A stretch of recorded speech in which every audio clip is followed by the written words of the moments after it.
Hi மக்களே, இன்றைக்கி நம்ம கந்தசஷ்டி விரதத்தை பற்றி பார்க்க போகிறோம். கந்தசஷ்டி விரதம்ங்கிறது முருகரை நோக்கி கடுமையாக விரதம் இருக்கிறது தான் கந்தசஷ்டி விரதம். இதில் நம்ம என்னத்தை பற்றி பார்க்க போகிறோம்னா, கந்தசஷ்டி எல்லாத்தோட கேள்வியுமே கந்தசஷ்டி விரதம் இது எதுக்காக இருக்கிறாங்க, எப்படி இருக்கிறது, யார் யார் இருக்கலாம்ங்கிற கேள்வி. அதை பற்றி தான் நம்ம இன்றைக்கி பார்க்க போகிறோம்.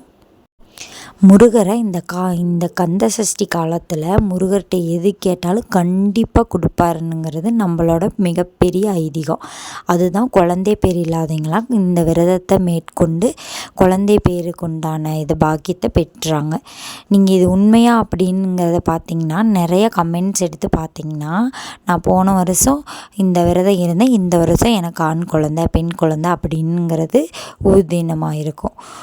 அப்புறம் இது குழந்தைக்கான விரதம் மட்டுமா அப்படின்னா இல்லை. இப்போ உங்களுக்கு தீராத உடல் நோய் இருக்குது, எனக்கு சரி பண்ணி கொடு முருகா அப்படின்னு இருக்கலாம். செல்வம் எனக்கு பெருகணும் அப்படிங்கிறதுக்காக இருக்கலாம். மன நிறைவான வாழ்க்கை இதுக்காக இருக்கலாம், விரதம் இருக்கலாம். இந்த மாதிரி உங்களுக்கு என்ன தேவைக்கோ அதுக்காக நீங்கள் முருகனை வேண்டி விரதம் இருக்கிறது கந்தசஷ்டி விரதம். இப்போ இந்த விரதம் எப்படி இருக்கலாம், விரதம்ங்கிறது என்ன, எப்படி இருக்கலாம்ங்கிறது பார்க்கலாம். இந்த விரதமே மிக கடுமையாக இருக்கிறது தான் கந்தசஷ்டி விரதம்னு சொல்லப்படுது. அதுக்காக நம்ம ரொம்ப நம்மளை வருத்திக்கிட்டு இருக்கணுங்கிற எந்த ஒரு கட்டாயமும் இல்லை.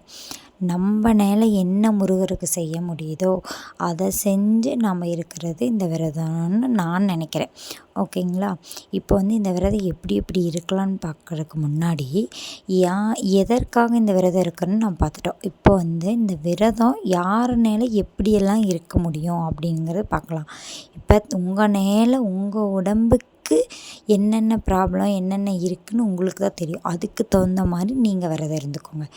ஓகேங்களா? இப்போ இந்த விரதம் இருந்தங்காட்டி எனக்கு இந்த நோய் ஆயிடுச்சு, கிருகிருன்னு வந்துருச்சு, மயக்கம் போட்டு விழுந்துட்டேன், இந்த மாதிரியெல்லாம் எந்த ஒரு பிரச்சனையும் இந்த விரதத்தினால நம்மளுக்கு இது ஆச்சுன்னுங்கிற எந்த இதுவும் வர வேண்டாம். ஓகேங்களா? உங்களால் முடிஞ்சதை உங்கள் சூழ்நிலைக்கு தகுந்த மாதிரி நீங்கள் விரதம் இருங்க. இப்போ விரதம் எப்படி இருக்குன்னு பார்க்கலாம். இப்போ விரதம் இருக்கிறதுல பல முறைகள் இருக்குது. அதில் நம்ம ஒவ்வொரு முறையாக பார்க்கலாம். ஃபஸ்ட்டு ஒரு வேளை சாப்பிடாம இருந்து 2 வேளை சாப்பிட்றது. அடுத்து 2 வேளை சாப்பிடாம இருந்து 1 வேளை சாப்பிட்றது. அப்புறம் 3 வேளையுமே பழம், பால் இது மட்டும் எடுத்துக்கிறது. அப்புறம் 3 வேளையுமே பழ ரசங்கள் மட்டும் எடுத்துக்கிறது. அப்புறம் அதுவும் இல்லாமல் 1 வேளை மட்டும் மதியம் 1 வேளை மட்டும் உப்பில்லா சாதம், பால் சாதம், தயிர் சாதம், வெள்ளை சாதத்தோட பருப்பு கலந்த சாப்பாடு உப்பில்லாமல் எடுத்துக்கிறது. அது போக இளநீர் விரதம்னு. அது எப்படின்னா, இளநீரை 3 வேளையும் குடிச்சிட்டு அதில் இருக்க அந்த நொங்கு மாதிரி இருக்க பகுதியை சாப்பிட்டுட்டு 3 வேளை இருக்கிறது. ஓகேங்களா? இதெல்லாம் விரதத்தோட ஒவ்வொரு முறை. இதில் மிக கடுமையாக இருக்கிற விரதம்னு பார்த்தா மிளகு விரதம்னு சொல்கிறது. அந்த மிளகு விரதம்ங்கிறது முதல் நாள் 1 மிளகுல ஆரம்பித்து 2வது நாள் 2வது மிளகு, 7வது நாள் 7 மிளகு மட்டும் சாப்பிட்டுட்டு இருக்கிறது. ஓகேங்களா? இது எல்லா விரதத்துலேயும் தண்ணி கண்டிப்பாக குடிச்சிக்கிட்டே இருங்க. தண்ணி சத்து நம்மளுக்கு கண்டிப்பாக தேவை. நம்ம விரதம் இருக்கிறது இந்த விரதம்னு இல்லை, நம்ம எந்த விரதம் இருந்தாலும் தண்ணிங்கிறது ஒரு நல்ல ஒரு உடலுக்கு எனர்ஜி தரக்கூடியது, சூட்டை தணிக்கக்கூடியது. இப்போ நீங்கள் விரதம் இருக்கிற மூலம் உங்களுக்கு உடம்பு ஹீட் ஆகும். அந்த ஹீட்டை அந்த தண்ணி நீங்கள் குடிக்கிறது மூலம் சரி பண்ண முடியும். உங்கள் உடலில் இருக்க கழிவெல்லாம் இப்போ வெளியேறிட்டு இருக்கிறப்ப எது வேணும் வெளியேற்ற முடியும், அந்த நீங்கள் குடிக்கிற நீர் மூலம்தான் அது வெளியேறும். உங்கள் உடம்பும் இது மூலம் இந்த விரதங்கள் மூலம் மிகவும் ஆரோக்கியமாக நீங்கள் மாறலாம். அதுக்கு தண்ணி நிறையா உட்கொள்ளுங்க. அதே மாதிரி உங்களால் முடிஞ்ச விரதத்தை மட்டும் இருங்க. இதுக்காக கடுமையாக விரதம் இருந்து நான் மயக்கம் போட்டு விழுந்துட்டேன், இதனால நான் ஹாஸ்பிட்டல் சேர்ந்தேன் அப்படிங்கிற எந்த ஒரு இதுவும் வரக்கூடாது.